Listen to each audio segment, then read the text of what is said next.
어떤 사람은 우리 인생을 가리켜 일장춘몽이라고 합니다. 일장춘몽, 한바탕에 봄날의 꿈, 그러니까 한없이 덧없고 그 부귀영화가 부질없다라는 그런 뜻을 가지고 있죠. 여러분의 인생은 어떻습니까? 일장춘몽처럼 느껴집니까? 러시아의 작가 톨스토이가 인생 말년에 인생이란 무엇인가 라는 책을 저술하면서 인생을 아주 실감나게 비유를 했습니다. 숲속에서 어떤 젊은이가 사자를 만났어요.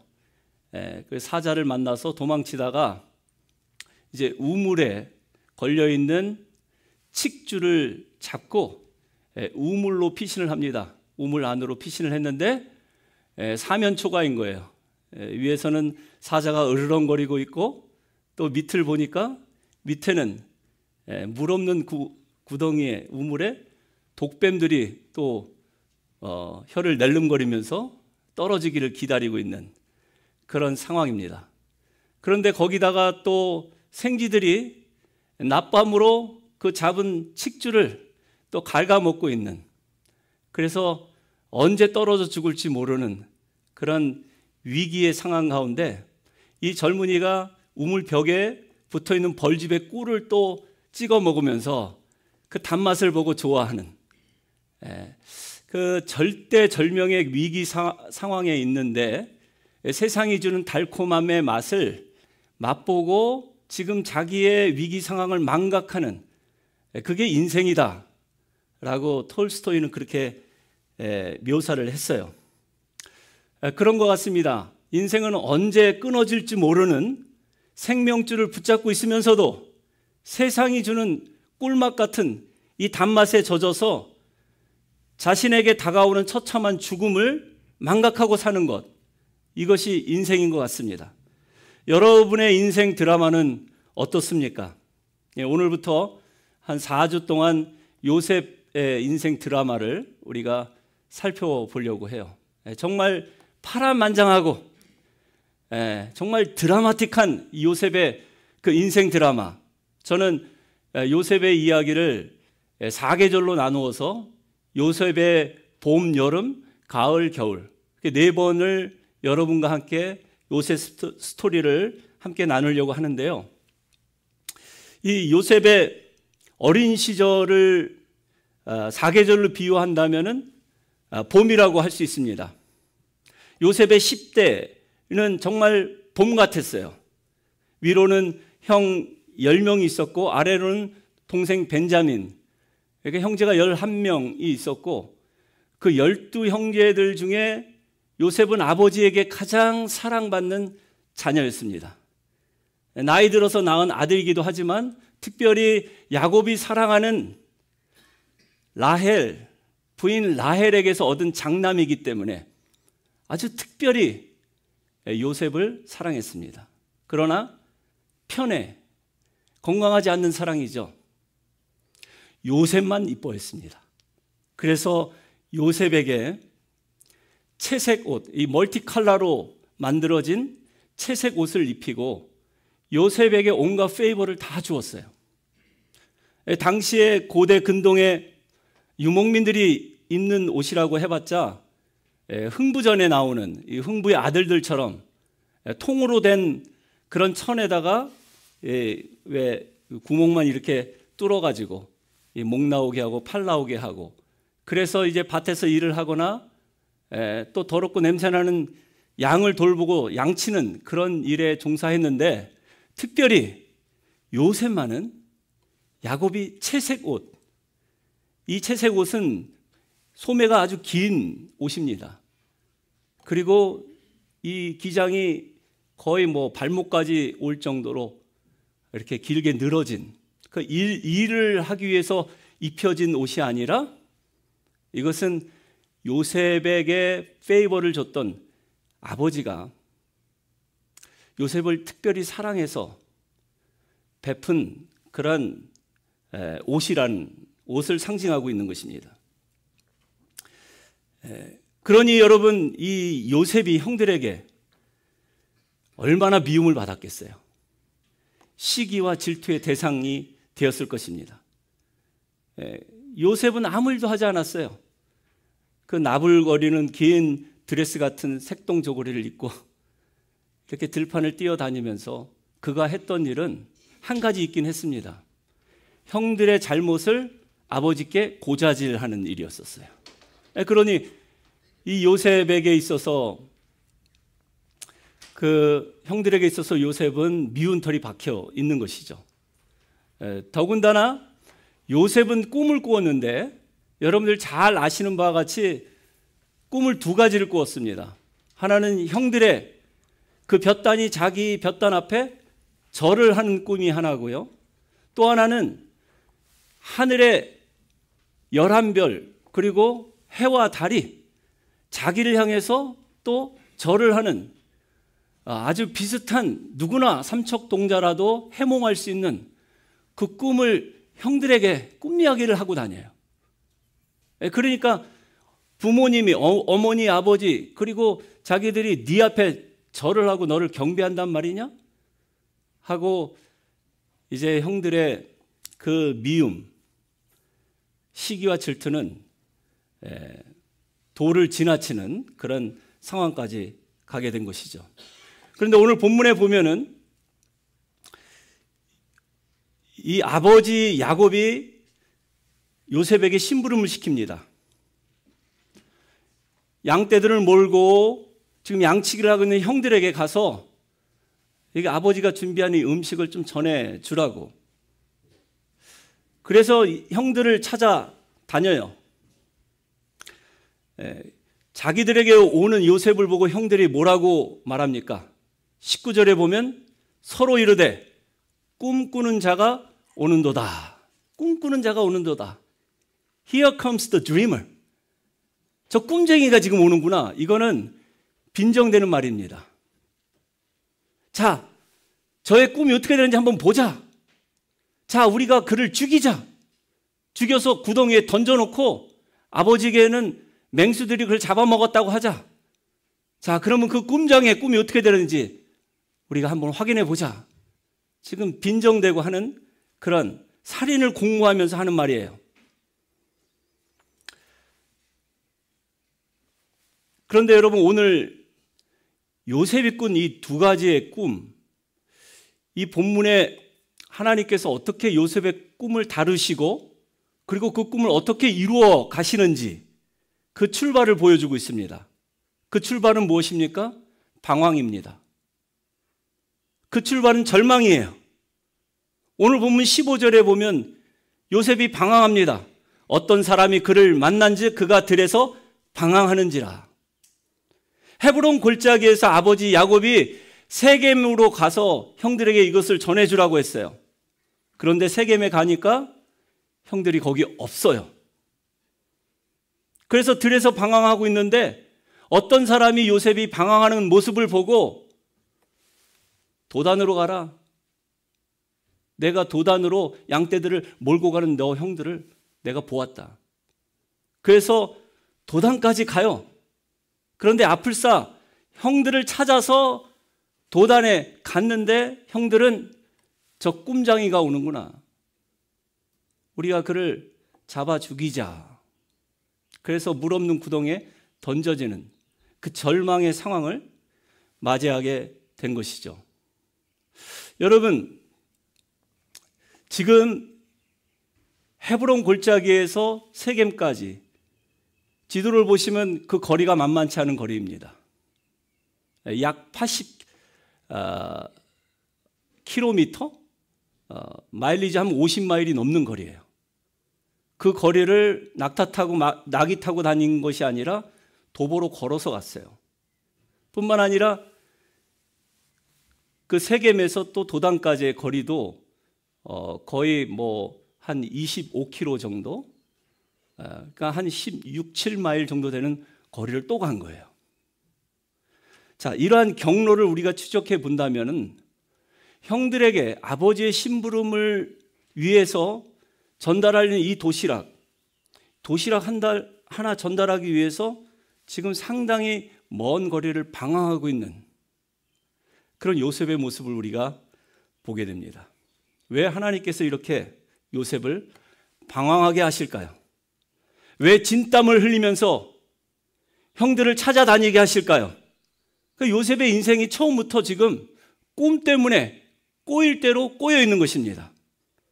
그 다음에 물 없는 구덩이에 던져졌대요. 여러분, 물이 없다라는 얘기는 절망적인 상황 아니에요? 우물에 던져졌으면 물이라도 있으면 물 마시면 40일까지도 금식할 수 있는데, 물이 없다라는 것은 뭐예요? 일주일을 버티지 못하는, 죽음의 위기에 봉착했다라는 그런 상황이죠. 큰형 르우벤의 중재 때문에 다행히 목숨만은 살려주기로 했습니다. 그러나 사막을 여행하는 애굽 상인에게 동생 요셉을 노예로 팔아버리자 결의를 하고 있어요. 그러니까 상황이 더 절망스럽게 다가오고 있는 것이죠. 여러분, 이게 뭡니까? 꿈에서는 분명히 형들이 자기 앞에서 경배하고 하늘의 11별이 또 볕단과 해와 달이 다 자기 앞에 절할 것이라는 분명한 꿈을 꿨는데, 현실은 어때요? 형들에게 미움받아서 결국 구덩이에 던져지는 그런 신세입니다. 그리고 아버지의 품을 떠나서 먼 나라로 노예로 팔려가는 그런 신세예요. 여러분, 이 꿈을 도대체 어떻게 설명할 수가 있겠습니까? 얼마든지 피할 수 있는 사건이었어요. 만약에 요셉이 길에서 방황하지만 않았다면, 형들을 세겜에서 일찍 찾았다면, 도시락을 전해주고 요셉은 아버지 품으로 돌아갔을 것입니다. 예전처럼 아버지의 총애를 받으면서 그 멀티컬러 클로즈, 이 색동저고리 입고 나불거리면서 그렇게 행복한 어린 시절을 보냈을 거예요. 그런데 상황이 좋지 않습니다. 왜 하나님은 이런 상황을 허락하셨을까요? 우리는 결과에 치중하지만 하나님은 결과보다 과정을 더 중요시 여기십니다. 하나님이 여러분들에게 꿈을 주셨다면 그 꿈은 로또 사라고 주신 게 아니에요. 부동산 투기하라고 주신 꿈도 아닙니다. 하루아침에 횡재하는 것은 하나님이 주신 꿈이 아니에요. 하나님 그 꿈을 이루기 위해서 저와 여러분을 구덩이에 던지십니다. 그리고 진땀을 흘리게 하세요. 절대절명의 위기의 상황 가운데서 절망하게 하십니다. 꿈과 현실은 다릅니다. 우리의 현실의 상황이 어떠하든지 하나님은 꿈을 포기하지 말라고, 꿈을 붙잡으라고 우리에게 그 꿈을 주심을 믿으시기 바랍니다. 그러므로 여러분, 우리는 하나님이 우리에게 꿈을 주셨다면 그 꿈을 기다릴 줄 알아야 합니다. 요셉에게는 시간이 필요했어요. 요셉이 노예로 팔려가서 약 13년 정도 애굽에서 노예 생활을 했습니다. 감옥 생활도 했어요. 그러니까 13년 동안의 그 청춘을 애굽의 노예로 팔려가서 정말 밑바닥을 전전긍긍하는 그러한 일들을 그가 감당했습니다. 이게 하나님이 주신 꿈입니까? 형들에게 멱살을 잡히고 구덩이에 던져졌어요. 그리고 이제부터는 노예로 팔려가서 종살이, 옥살이 하면서 젊은 청춘, 완전 인생의 밑바닥을 기게 합니다. 그러나 여러분, 기억하시기 바랍니다. 하나님이 때가 되면 반드시 하나님의 타이밍에 맞춰 꿈은 이루어집니다. 다윗도 왕이 되기까지 17년 동안 광야에서 쫓겨다녔어요. 광야에 이 광야 저 광야, 이 동굴 저 동굴을 전전하면서 그는 하나님 앞에 무릎 꿇는, 기도하는 법을 배웠어요. 여러분, 모세 또한 200만 이스라엘을 출애굽시키기까지 하나님께서 모세를 어떻게 다루셨나요? 광야에서 40년 동안, 40년이란 긴 세월 동안 자기 자신을 완전히 내려놓는, 낮아지기까지 낮아지는 그 훈련이 모세에게 필요했던 것입니다. 우리 예수님도 마찬가지입니다. 나사렛에서 30년 목수 생활을 하시고 나서 공생의 사역을 시작하실 때 예수님께서 뭐라고 말씀하십니까? 때가 찼고 하나님의 나라가 가까웠으니 회개하고 복음을 믿으라. 나사렛 예수, 목수의 아들로 태어나서 목수의 일을 배우고 목수가 되기까지의 30년의 그 세월을 기다리고 기다렸다가 이제 하나님의 때가 차니까 그가 뭐라고 고백해요? 때가 찼고 하나님의 나라가 가까웠으니 회개하고 복음을 믿으라. 그때부터 예수님이 공생의 사역을 시작했음을 기억할 수 있기를 바랍니다. 여러분, 그래서 우리에게 필요한 것은 기다림이에요.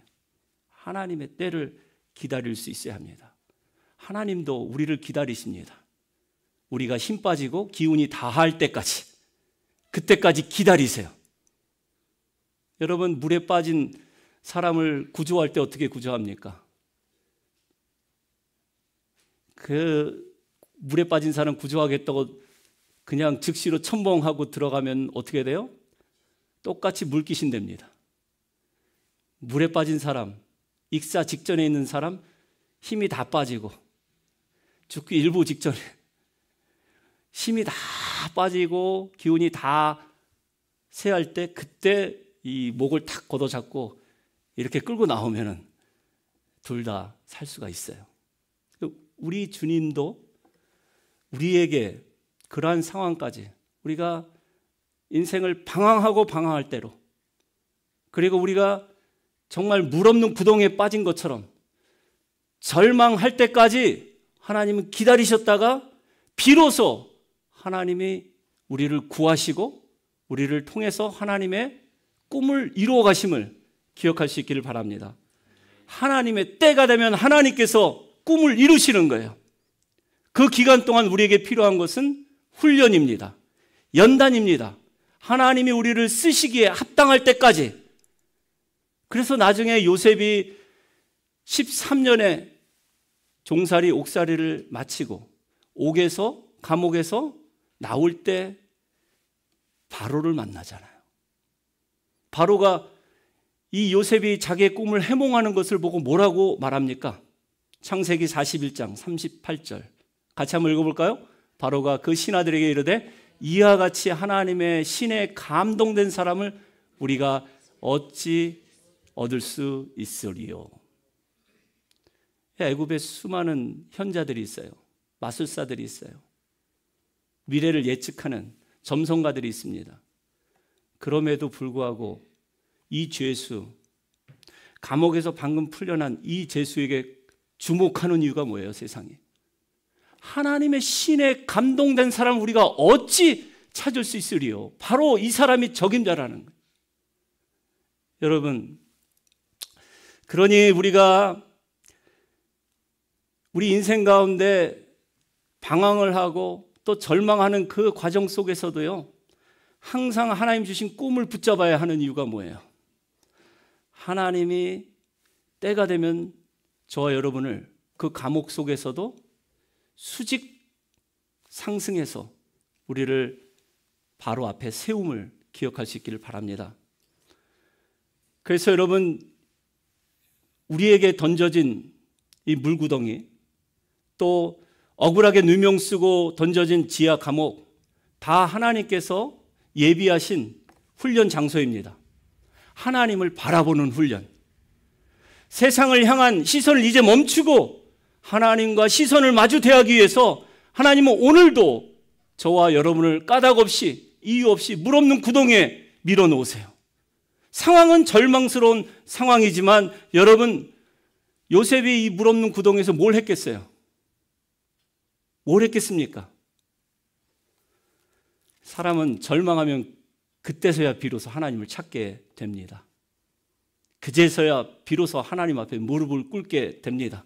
그리고 간절히 기도하게 되죠.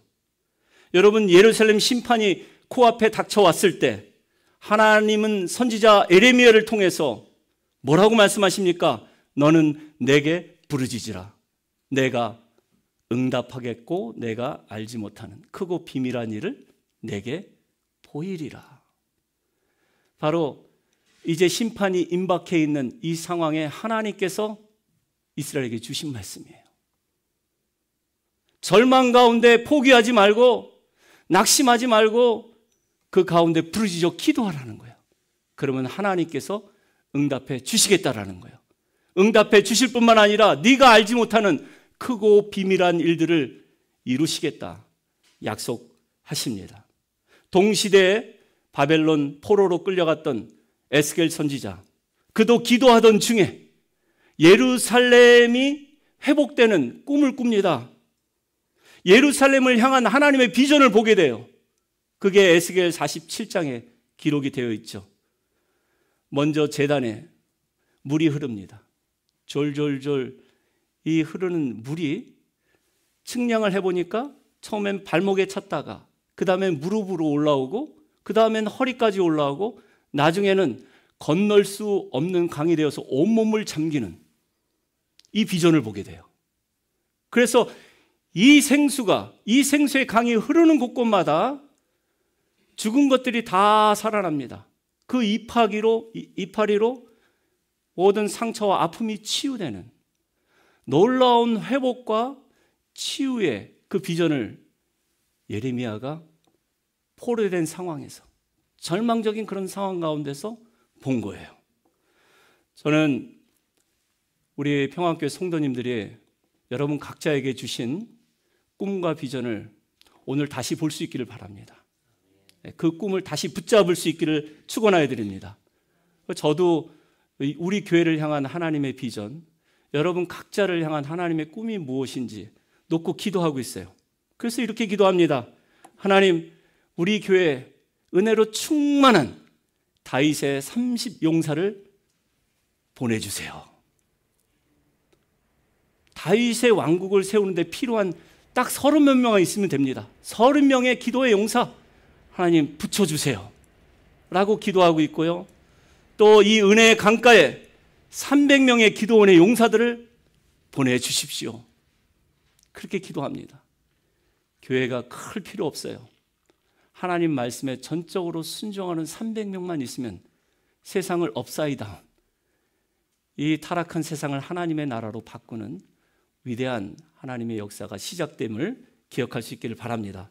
그리고 마지막으로 바알 앞에, 이 세상신 앞에 무릎 꿇지 않고 오직 하나님 앞에 무릎 꿇은 7,000명의 하나님의 사람들, 나와 함께 부르짖어 기도하는 7,000명의 사람들을 하나님 붙여주십시오.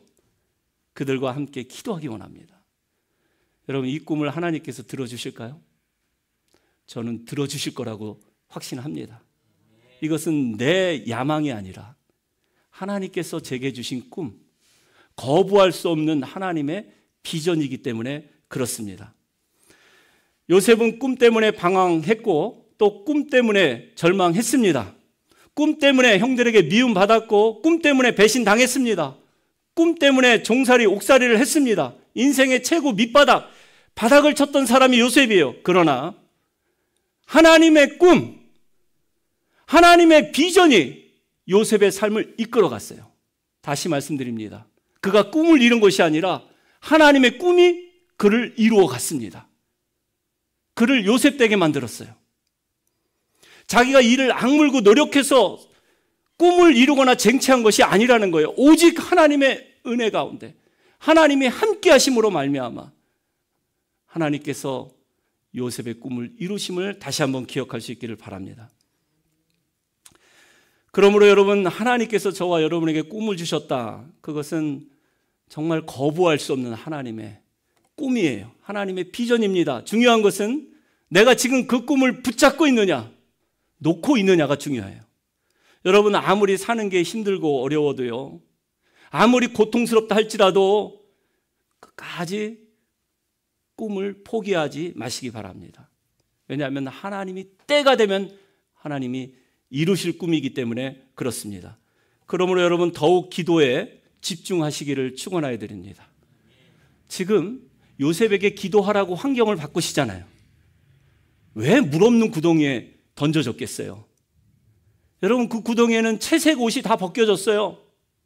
자기를 사랑하는 아버지도 보이지 않습니다. 들리는 소리는 형들의 비웃음, 조롱소리밖에 들리지 않아요?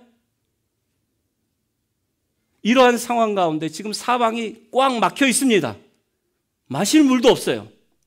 그런데 여러분, 이렇게 사방이 꽉 막혀 있고 마실 물도 없는 이 절대절명의 상황 가운데 한 군데는 열려 있어요. 위로 하늘은 열려 있습니다. 할렐루야. 하나님의 시선이 지금 요셉의 시선과 맞닥뜨리고 있는 상황이에요. 왜요? 이제는 기도하라는 거예요. 통적으로 요셉이 하나님이 함께 하심으로 그가 형통하였더라 라고 계속해서 강조하고 반복해서 기록이 되어 있어요. 기도함으로 하나님의 임재를 느끼고 기도함으로 하나님이 함께 하심을 체험했던 요셉. 이 요셉은 기도의 사람이었던 것입니다. 여러분, 만약에 요셉이 꿈을 꾸지 않았다면 방황할 일이 없겠지요. 이렇게 돌아다닐 필요가 없잖아요. 헤브론에서 세겜으로, 세겜에서 도단으로, 또 구덩이에 빠질 일도 없습니다. 아니, 꿈을 발설하지 않았다면 형들에게 미움도 받지 않고 그저 요셉은 평범하게 삶이 끝났을 거예요. 그는 꿈이 없었다면 그저 팔레스타인이라는 변방에 말이 될 수도 있었어요. 세옹지마와 같이 화가 될 수도 복이 될 수도 있는 인생을 살다가 인생사 일장춘몽이다 라고 끝날 수 있는 그런 인생이었습니다. 그런데 하나님 주신 꿈이 요셉을 바꿔요. 꿈이 그를 팔레스타인 변방에서 세계 중심부로 끌어냅니다.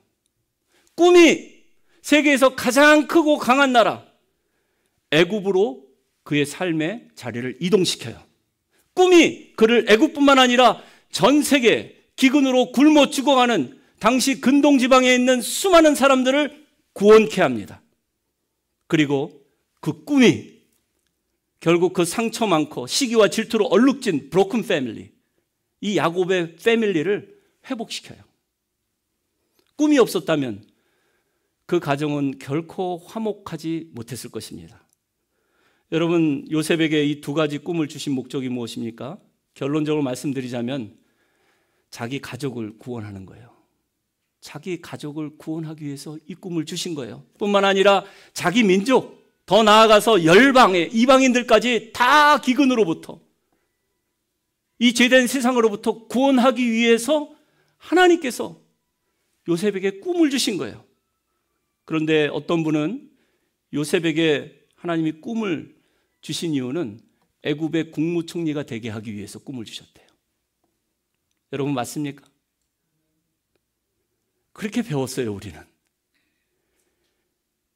애굽의 국무총리가 과연 하나님의 꿈의 목표입니까? 아니에요. 국무총리는 수단일 뿐이에요. 목표는 열방이 구원받는 거예요. 요셉을 통해서 그의 가족과 이웃과 이방인들과 열방의 예수를 알지 못하는 수많은 영혼들이 구원받는 것이 하나님이 요셉에게 주신 꿈의 목적이었다라는 거예요. 여러분, 요셉의 꿈과 우리의 꿈은 공통 분모가 있습니다. 우리가 왜 성공해야 합니까? 왜 우리들의 자녀가 주류 사회에 진출하고 남보다 높은 위치에 올라서야 할 이유가 무엇입니까? 우리 자녀들이 정말 남부럽지 않게 세상의 부귀 영화를 누리기 위해서? 그렇지 않습니다. 구원 때문이에요.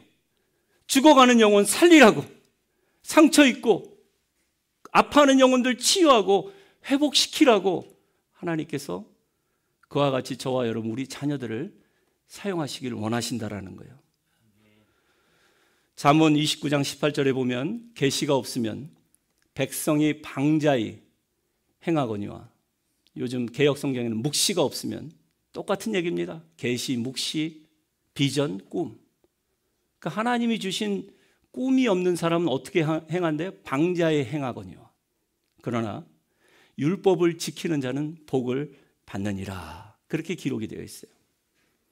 율법을 지키는 자, 하나님의 꿈을 붙잡고 그 꿈에 순종해서 사는 자, 결국 복의 통로로 쓰임받게 된다라는 것입니다.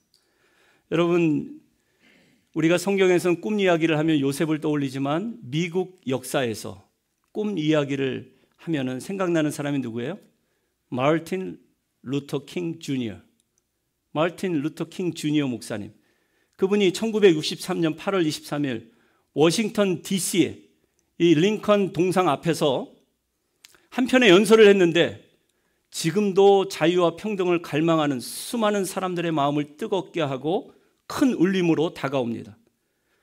링컨 대통령이 노예 해방을 선언하고 100년이 지났어요. 그런데도 여전히 인종차별이 만연한 미국 사회를 향해서 그가 꿈 이야기를 합니다. 뭐라고 얘기합니까? I have a dream. It is a dream deeply rooted in the American dream. 나에겐 꿈이 있대요. 미국 사회에 깊이 뿌리 내린 꿈이기도 하대요. 그 꿈이 무엇입니까?